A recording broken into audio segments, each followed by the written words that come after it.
Joy.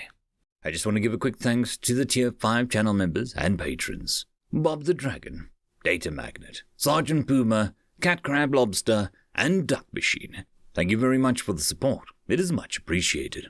Story number 1. Guardians, written by Arclight Magus. We are the Guardians. We like to think ourselves powerful. We like to think ourselves the supreme protectors of Alliance space. We have triumphed in every known battle. We have survived the many empires and tyrannies and theocracies that have stood against us. We protect, and that is what makes us mighty. Oh, so we thought. Cadets of the Guardians only learn of our greatest secret after they graduate into our ranks.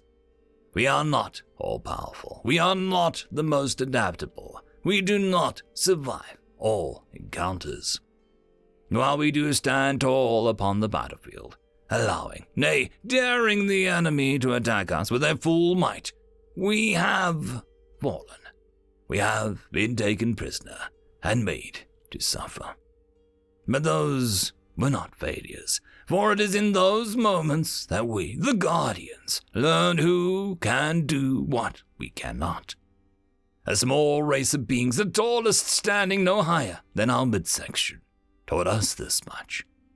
We had aboard a complement of these beings for a trial purpose at a service race, cleaning, repairing, doing those things which were not part of our sacred charge. But when our ship fell, we, the Guardians, knew fear. When our enemies boarded our great vessel, taking us captives, we refused to believe that we had been beaten, but we despaired. We gave up and awaited death. We knew not that these small beings which seemed to scamper about our very feet were doing much to aid us. They changed things. We knew not what, but our enemies were furious at being confounded by our mighty vessel, which would not obey even the simplest of commands. A lower ranking of the small beings came to us. We were surprised and astonished to see him suddenly standing before us, having entered our cell by a mere ventilation duct. He carried with him the smallest handheld projectile armament our armory had, and yet he visibly struggled to hold it aloft, offering it up to us. "This will help," he said, hesitantly, in our own tongue, although his mouth butchered the very syllables. He was but the first. Others came, each bearing armaments and shields. Many appeared fragile compared to us, but they did not shy from their task. Soon we were prepared, but we asked these small ones, "What of the ship?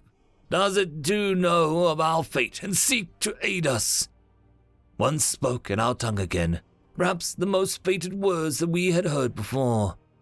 "No, that was our doing and our task. Now we would ask you to do yours." Our ship was reclaimed that day.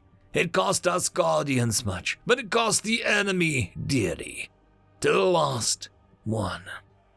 Only then did we understand. The enemies had mistaken the small ones for food and eaten many. Those who had aided us were all that remained uncaught. Soon after, the Third Council made them a full member of the Council. For though they were small, for though they were weak compared to us, they knew their task and did not know how to give up. That was why these humans walk as equals. For though they are not Guardians, they are something greater, and we do not forget that.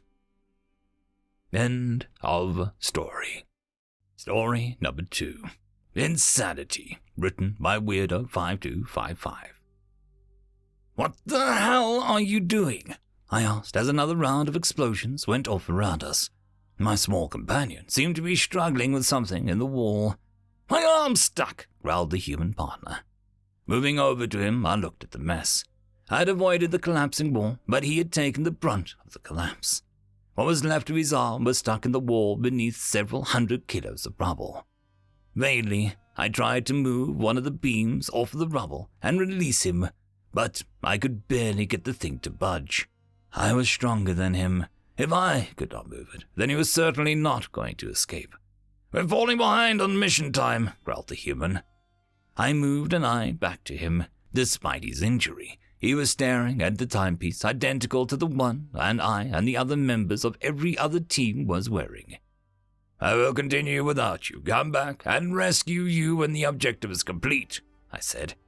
The human shook his head. Feck that. We don't have time to sped up. Reaching into his belt with his free arm, the human pulled out a small needle.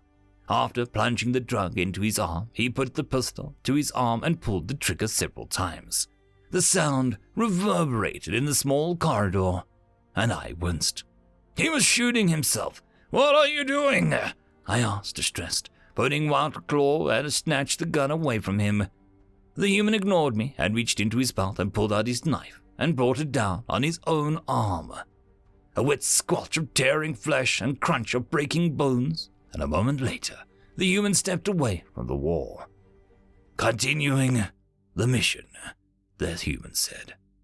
I was flabbergasted. Even injured, he took several steps from the wall and towards our objective. I couldn't help but stare at what was left of his appendage as it slowly dripped with red blood, the same color as my own, onto the ground. The human had cut off his own limb. He had to be insane. Let's go, growled the human, leaving his main weapon clipped to his chest and putting his hand out to me. Stunned and not really thinking if it was wise, I returned his small weapon to him. Why did you do that? I asked. The human glanced back at me. A look I interpreted as confusion in his eyes. We have to complete the mission. Even injured, I can fight. No, you're injured. You're insane. You just cut off your own limb, I hissed, for a moment letting my tongue creep impolitely out of my mouth as I tried to convey my distress. He glanced down at what was left of his arm. I gave myself a coagulant, a painkiller. I can barely feel it. Fine. It's not like an arm is going to work very well after being crushed like that anyway, he said as he raised his shoulders in some unconscious gesture. I was unable to ask anything else as a group of several more infected streamed out of the hallway in front of us. Raising my weapon, I cleanly dispatched several of the grotesque, malformed aliens. They vaguely resembled my human companion, but were smaller and more vicious, with teeth that could cut through even the thickest of armors. The human beside me was able to kill just as many as me, hitting them with clean shots to the head, using a weapon that was not designed for accurate one-handed operation. How are you so calm about this? I asked as we continued down the hall. About the things, they're not human anymore, he said as he stepped over the corpse of one of the creatures, kicking its small body aside. Not that, losing your arm, I said. Why are you obsessing over this? We have to keep moving, the human said. You injured yourself. Willingly, I said. The human looked confused for a moment. He motioned with his remaining hand at the other side of the doorway. Taking the cue, I quickly went to it and held out my claw, then slowly counted down as he moved to the other side of the door. At 0, I moved and punched the door down, ripping it free from the hinges. My human companion rushed inside, his arm still raised, a gun ready.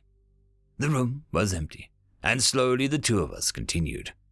It's not like I wanted to. We have a mission to complete. If we don't, then billions will die. I'm betting we're the last team in the compound, considering the size of the explosions. I had not considered that.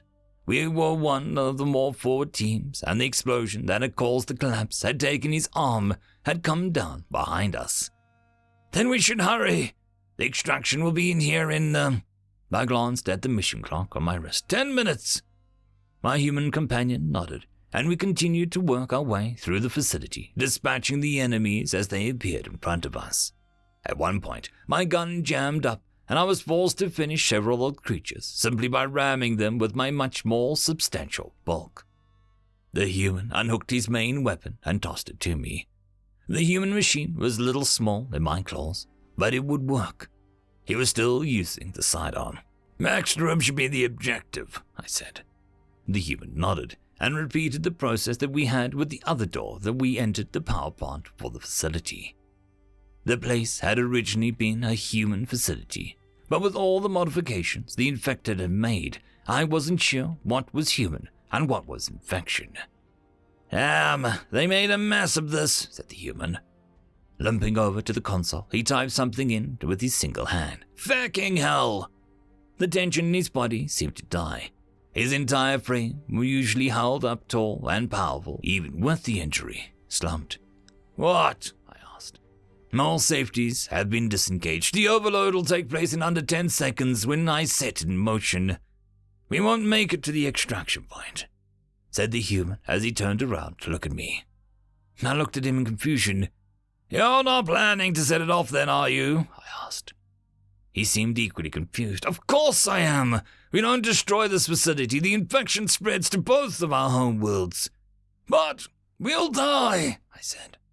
Then we die heroes. And we save billions on our planets. How is this even a debate? He asked, as if even considering killing himself was rational. Because I'm not going to kill myself, I said. The human looked at me for a moment. You're insane, he said. The human was the insane one, wanting to kill himself. Their whole species had to be self-destructive. It was the only way that they could win. They were weak and frail, without natural armor or claws. They had no night vision, and they would willingly part with limbs. They had to be insane. I was not going to let this human kill me. Being killed would mean I was weak. The human inched back towards the control panel. I raised the weapon that he had given me. Step away, I shouted. You can't make a sacrifice, he asked, the stress in his voice displaying where the insanity was coming from. I am not going to die, I shouted. The human side had turned away from the console. Yes, you are. The last image of my life was the human raising the gun to my head. End of story. And